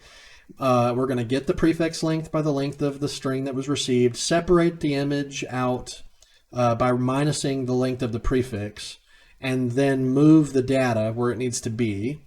And then we're going to loop, and this is the part you really want to pay attention, because we're going to create an inline variable. I is 0 to the connected users count minus 1. We're going to look at the user data, get their line, get their client ID pulled out. Then we're going to check and see if they have an actual remote desktop form. So let's erase this. Check if we have a cloned remote desktop form for this user.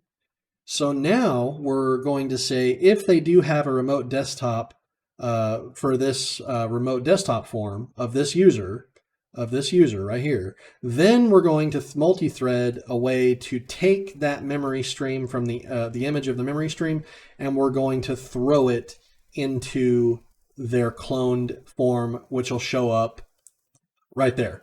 So basically, the reason this is red, guys, is because we have to declare that as being a new thing. So because we have the other one already here, let's copy this.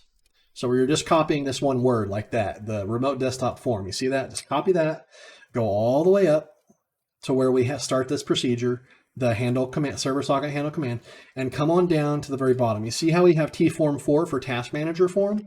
We're going to do tform2 because the cloned form for the remote desktop is known as a tform2. You can make a capital F if you want. Delphi is non-case sensitive as well, by the way. So if you're not interested in keeping up with all this crap, congratulations, you don't have to. Delphi babies the shit out of you. All right, so now that we've got that, I can come back down and show you guys the get full screenshot is completely finished.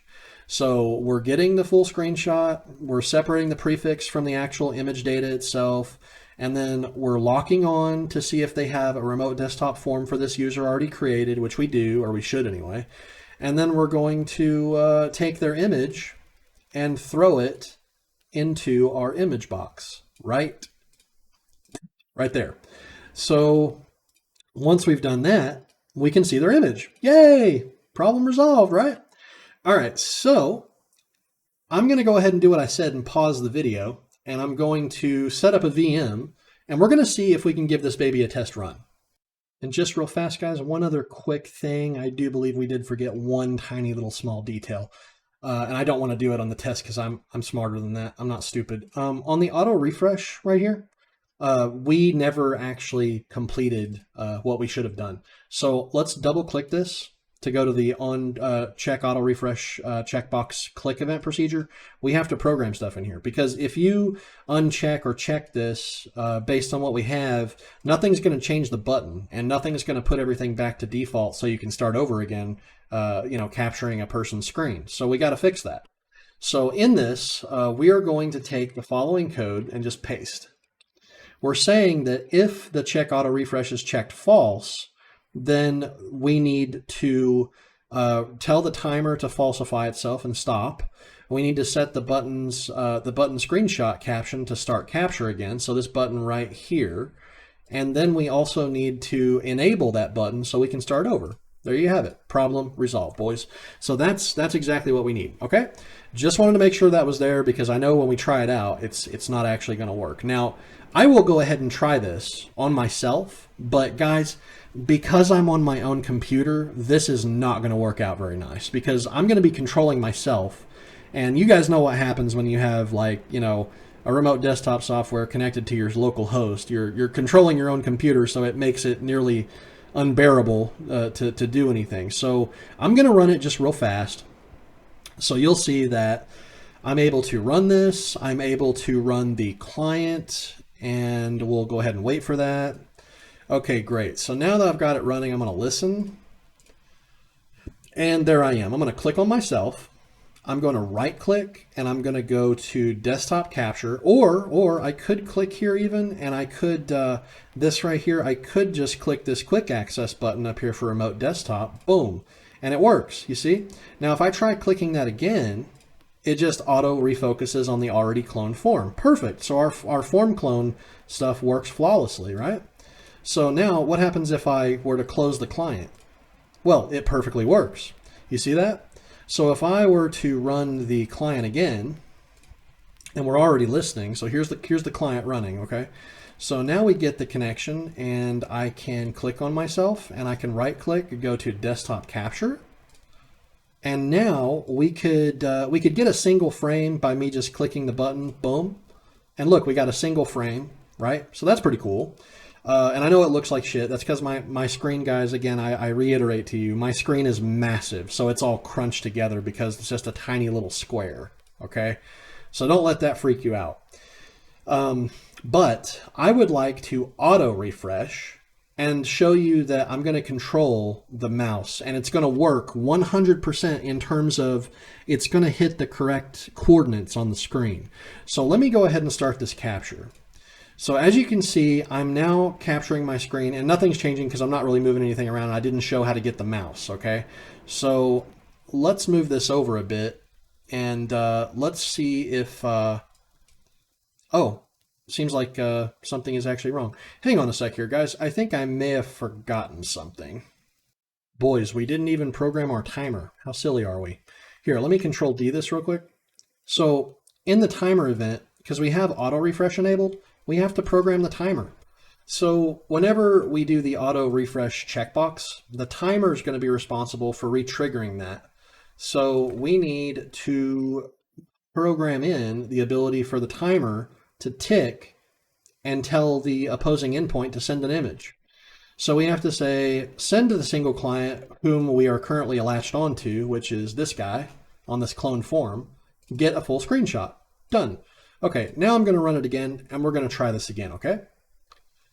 Remember, if you guys are making mistakes like this, it's a good thing because you will learn from them. So let's go ahead and listen on 3435 and go ahead and run our client. And I will pull that person over where you can see. So I'm going to wait for the connection to come in, click on myself, right click, desktop capture, and then I'm going to auto refresh. So now I'm getting a screenshot about half a second or so, which is kind of trashy, by the way, and I'm doing this on purpose because I'm going to teach you guys something at the very end of this video. Now, now that we're getting this, I would like to control the mouse. But I'm going to do this real quick, okay? So I'm going to control the mouse, and I'm going to move my mouse cursor right above the X on the red thing at the top. And actually, it is working, but I'm guessing you guys can't see very well. Okay, I'll try to fix this up a bit and get a better viewpoint. We'll just use a you know what I'm trying to say, just a thing like oh well, maybe you can see it. Like if I move the mouse right above the X, I'm trying to get my mouse to go over this X, okay? Like right straight lined with that X as straight as I can, okay? So I'll try moving my mouse down, and as you can see, it moves it right where I put it. You see that? Right there every time. It's perfect. So like if I were to put my mouse right above the X, it's right above the X. You see that? It's absolutely perfect, right where I wanted it. I'll try it above this X right here, and it's perfectly in the center of the X. You see that? It's beautiful. So we know that the coordinates are working. So I'm going to turn off mouse control. Now I can move my mouse anywhere in here, and as you can clearly see, I'm not controlling my own computer. You see that? So I'm going to turn off auto refresh, and that is that. That's it. That's it, guys. That's literally it. So I'm going to close the client. Boom, boom, done. Perfect. Close this out. We're done. Okay, so that is how you do remote desktop. However, I am going to give one last demonstration on a virtual machine here in just a moment, just so you guys can clearly see it actually fully working with the mouse movements and everything. But also, I'm going to be going over something very important with you at the end of this video, and I'm not going to forget to do that. Because the way this is written, to be totally honest with you, for beginner level basic stuff, this is great, but it's ultimately trash. Trash because the thing about it is that we're sending an entire image frame every close to like, a little over half a second. This is terrible for frames per second, FPS. And I'm going to be talking to you guys about the ultimate way to do this at the end of the video. And I do have, I actually have sample code to go based off of on GitHub. I have 2 to 3 different projects. Not all of them are on GitHub, but I have 2 or 3 different projects displaying how to properly do this and literally make it fast, like faster than TeamViewer, faster than AnyDesk, and literally faster than probably even RustDesk can help you with. So we can actually do this very fast. I mean, down to the nanosecond. Powerful, powerful shit. So anyway, I'm going to save. Make sure you save as well. Let me go ahead and set up that VM, and I will show you guys what this looks like if we were controlling a different computer. Okay? Okay guys, so I have my rat running and I have a client connected just now from my virtual machine, okay? I'm going to click on this this person, okay? And as you can see, this is the person and their screenshot and whatnot. Let's go to remote desktop and let's go ahead and turn on auto refresh and see if we can start capturing their screen. And I'm just trying to basically more or less, I need to turn on mouse control here. Look at me trying to control their screen without this checked. Okay, so I'm going to go ahead and check mouse control, and we're going to see if we can minimize that. And basically, because this app is my own app, really it would be invisible. So we're just going to leave that one alone. But as you can see, you can actually click around here. Let me pull this up. It's kind of like right in my way. I know you guys can't see certain things on my screen. So like this right here is like, this is what it would look like on the VM itself, right? So let me go ahead and minimize this, and you know, you can try to click around and control things. Here, I'm going to restart this real quick, guys. I've got a lot of stuff on my screen that's just right in my way. I'll be right back. All right, I'm sorry about that, guys. I had a bunch of crap right in my face. Okay, so now as you can clearly see, when you move over stuff, it highlights. You see that? If I move over, it highlights, highlights, highlights. I can right click, you know, and you've got the menu, blah, blah, blah, blah. You know, this is remote desktop. You're able to drag stuff around. See, I actually clicked there by accident. So if you click this, you can actually, you know, drag it around, and you can minimize. And, you know, you can click around and you can do stuff, right? So I can click on this, you can get this up, you can clear that out, blah, blah, blah. It works like a charm, okay? So guys, that's it for this. I'm going to open up my VM real quick and close out, if I can find it, because I minimized the crap out of it. We're going to close that out. And we're going to say it's gone. Bye-bye, baby. Okay, so there you have it. That's remote desktop, guys. Then how you can move the mouse around. However, I do need to go over one last bit of information. That's what I told you I was going to do in this video. At the very end, I was going to show you guys something that's extremely important. So let me pull open a Paint window. And okay, now, as it exists right now, when you do remote desktop, you're getting very, very crappy frames per second because you're literally asking the client to take an entire screenshot every single time and send it over to the server every single time. This is the worst idea in the history of ideas ever, period, ever. And the reason is because you're taking an entire screen and sending it back over to the server. Every single time you're taking the entirety of an entire screen, every square, like PPI, fucking pixel per inch, everything, every single thing you're taking and sending over to the server. Let's pretend for a moment, and this is just for pretend, let's say that this whole screen is so big that the screenshot you take is one entire megabyte in size. Just for pretend, okay? So you're sending a single whole megabyte to the server every single time that it streams a new image across. This is fucking awful. This is terrible. You do not want to do this, guys. This is a very bad idea. And that's exactly what we've done here. But again, this is just an educational course. That's why I'm doing it this way, so you guys can break it down and understand exactly what it is you're trying to do, with everything written out for you in front of you, so it's easy to understand. But the problem with this, like I say, is you're sending 1 megabyte or however big the screen image is every second, which is ridiculous. For starters, your frames per second is going to be total trash, okay? And another thing is you're using bandwidth like crazy by sending this much every single time, or whatever it might be, every single time. There is no need for this crap, okay? You can do much better. Let me explain.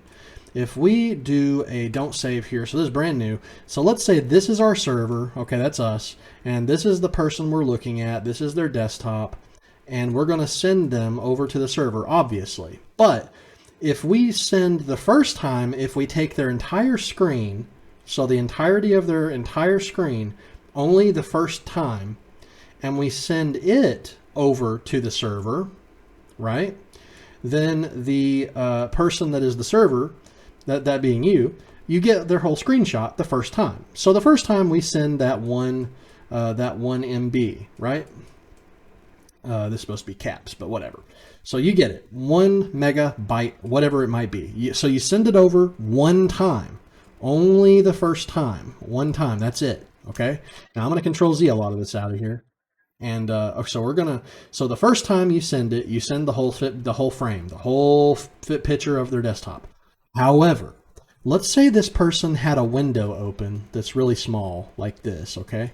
Let's say that this is just something that they were working on. It could be Microsoft Office or Notepad or some stupid shit like that, whatever. You know, this is their little thing, right? So this is their window, and they've got some data flowing in here. Maybe they're writing a report or an essay or doing some homework or something. And then, you know, there'll be like wording right there. So let's say that this person drags this down this way just a little bit on their screen. So they drag it down to about right here. And I'm not going to draw it all out, but let's just say that this is their new location for this, right? So they move that one window down a little bit and it goes here. So then this one goes away, right? Well, let's say they did it real fast, like super quick. They just dragged it real fast and threw it down there, right? That means that all of the pixels in this area, all of the pixels in this area down to here should be the only pixels you're worried about sending over. Remember, pixels are like tiny little millions of dots, like all across here, right? Hundreds of thousands, millions, whatever. The trillions of these bastards. It's all over the place, right? All over, covering every square inch of your screen, every square inch of your Windows operating system, Linux operating, it doesn't matter, of your screen, right? So what if I told you that the first time you send an image, go ahead and send the whole image. However, remember, this is the client over here, right?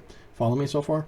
So let's say that the first time you send an image, it goes to the server, and then afterwards, you tell the client, look, take a photo of their screen every literal nanosecond, millisecond, whatever.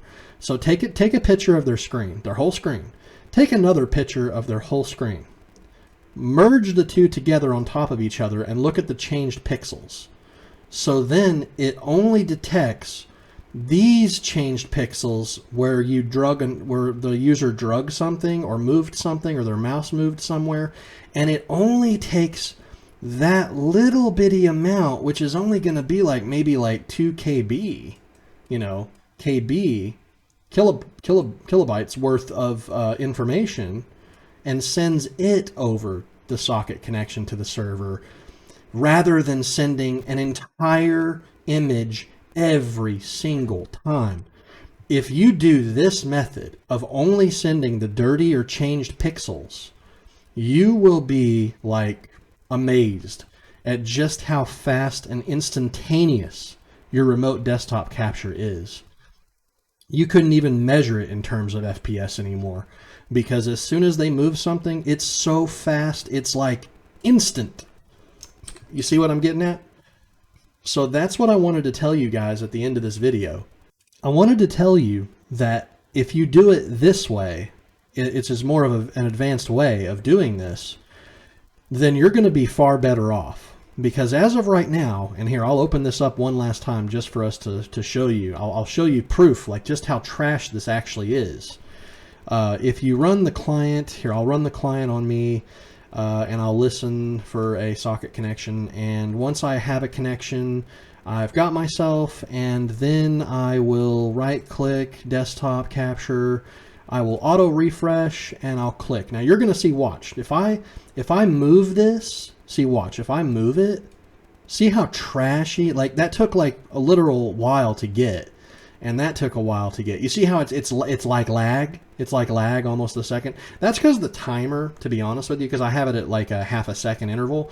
But even if you made that 1 millisecond, I'm telling you guys, with this being local host, it would be really fast with this. But if you're doing this over the internet, like, you know, clear across the world from where you live, I can assure you this is going to be really shitty. Like, you're going to be getting really low frames per second. You know what I'm trying to say? So for that reason, I'm trying to teach you about this. Now, if you send only the changed pixels after the initial first screen capture, you're going to be able to see their screen in real time as if you're sitting in front of it, literally. Even if you're across the world. Like, it is going to be fast as hell, right? And you want to multi-thread this properly. So the client will take 2 screenshots instantaneously, compare the both, only take the changed pixels in this little blob field here, or whatever you want to put, and it'll send that to the server. The server will parse through the changed pixel bits, T bytes that you've sent, and update those pixels on your T image only where they needed to be updated, like kind of like replicating this here, right? So it would show that form moving, and it would show it moving down to right here, right? You kind of get me, guys? So that's that. It would only change this. None of the other pixels would change because you don't have to change them because they didn't change. The only things that changed were when the person moved their form or did something with their mouse or right-clicked and made something happen here or whatever. So this would be very, very powerful technique to be able to get instantaneous results, like be able to literally control their computer as if you were literally sitting directly in front of it. And there's many different techniques for doing this. You can run them through different codecs, like video codecs. You can, you know, by doing so, you can really fine tune just how well these pixels are. And to make it even better, you can compress those pixels and those T bytes down into nearly nothing.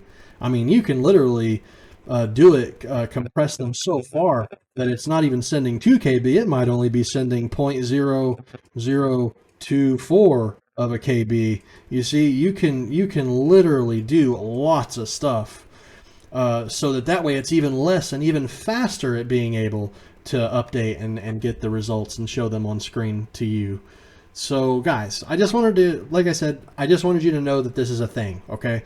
Because a lot of developers out there that don't know, you know, that this stuff exists or don't want to take the time to research this of stuff like this that exists, they end up with this like we've got it permanently, okay? This is garbage, okay? This is for education. This is for you learning. But I want you to understand that this way exists as well. And to take things even further for you, a buddy of mine actually managed to bother to write up his own codec, which I believe he actually used a free codec, a free and open source codec, but he converted it over to Pascal for us to be able to use, and he has it on his GitHub. There are other methods. You don't have to use a codec to get the changed pixels. In fact, there are many, many different other ways you can use XOR to be able to see the changed pixels exactly and only send them. There's so many different ways of doing it. But if you want to fine tune it, as well as one of my buddies has done, he has a GitHub repo, which I will be posting in this video. I'll also post the original repo that gave us the idea for him to go do research on this.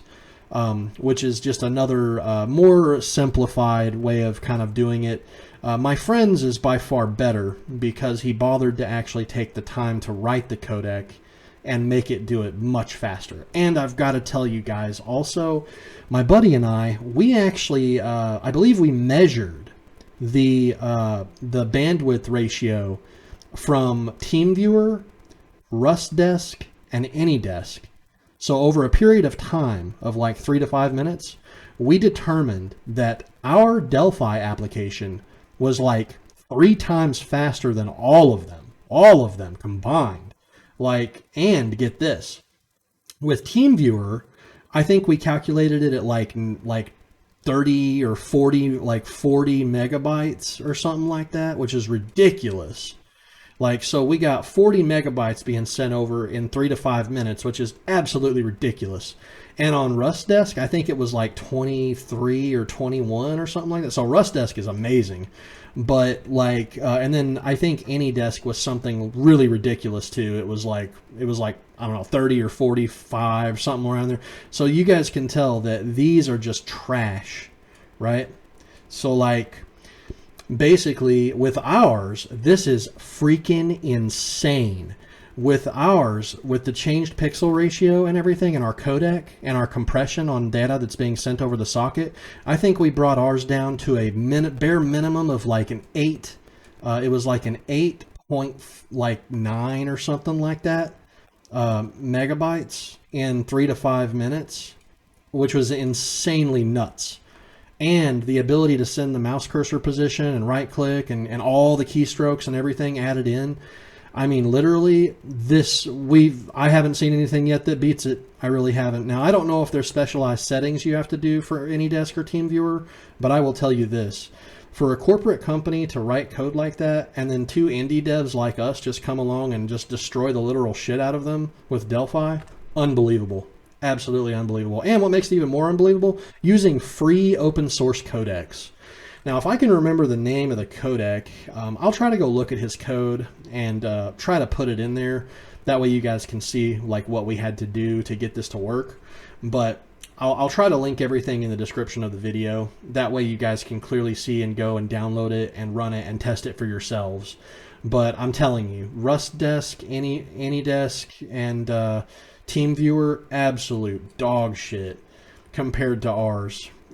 Which I'm just, it still blows me away. It just absolutely blows me away. And the code is minimal. I mean, it's really not that difficult to understand. In fact, in a later video, I may even implement it into this rat, this example rat. That way you guys can clearly see the difference. But for now, we're just going to leave it as is. I hope you guys enjoyed this video, learning about remote desktop with mouse control. In the next video, like I said, we'll work on the keyboard control and stuff. Probably move on to the keyboard control as well as the remote webcam. Okay, so we'll be working on remote webcam as well in the next, probably in the next session. Unless I choose to take it another way, but honestly, I really don't know where I'm going to take this. We have so much more to do, so much more time to blow, learning new different things. So I hope you guys have enjoyed up until now. Just stick with me, and I will try to release a video every other day as best I can. But I do have a very busy schedule, so forgive me if I skip a day or whatever. But it's just so I can rest up and try to, I've got work and stuff to do. So just bear with me as best you can, and I promise to do my absolute best to complete this project as soon as I possibly can for you guys, so that we can move on to other things as well in the Delphi Pascal programming language. All right, guys, until next time, stay frosty, stay coding, and stay happy. Fat and happy. That's what I'm going to be doing. So I will catch you guys in the next video. Peace out.